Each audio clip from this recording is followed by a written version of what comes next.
Comme annoncé en Conseil des ministres du 25 janvier 2023, le gouvernement met en place une délégation de contrôle à l'éthique dans l'enseignement supérieur. Avec les secteurs du système universitaire, cette délégation vient soigner les différents maux qui fragilisent la qualité et le prestige de nos universités.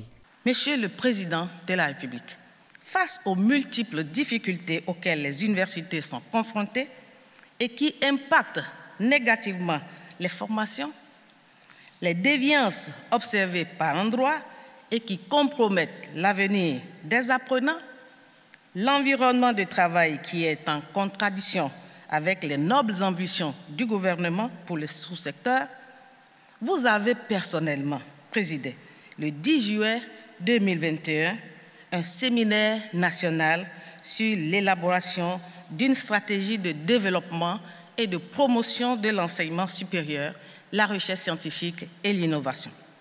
Ce fut le début d'un vaste chantier de mise aux normes des universités et centres de recherche pour capter divers financements et assurer une réelle efficacité interne et externe du sous-secteur. Ce corps de contrôle et de discipline va se charger du contrôle de la qualité des formations et la compétence des enseignants supérieurs du secteur privé comme public. Cette nouvelle instance va être outillée pour veiller aux différentes déviances observées dans l'enseignement supérieur.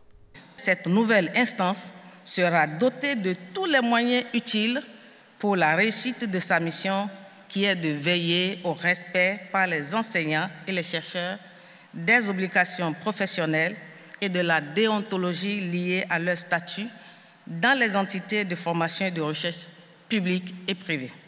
À ce titre, il convient de rappeler ici qu'elle assure le contrôle des enseignements et l'évaluation des enseignants du supérieur, veille à la mise en œuvre et à la qualité des enseignements, y compris les enseignements en ligne, puis en assure le suivi et l'évaluation. Instruit les dossiers de manquement présumés à la discipline, aux règles d'éthique et de déontologie professionnelle dans les écoles supérieures et les universités du Bénin. Propose les mesures conservatoires et ou de sanctions à l'effet de faire cesser ou punir tout manquement aux normes et règles professionnelles de déontologie ou d'éthique dans l'enseignement supérieur. En étroite collaboration avec le Conseil national de l'éducation, la délégation au contrôle et à l'éthique est composée de 7 personnalités. Ils travailleront ensemble pour lutter contre les mauvaises pratiques au sein des universités, publiques comme privées.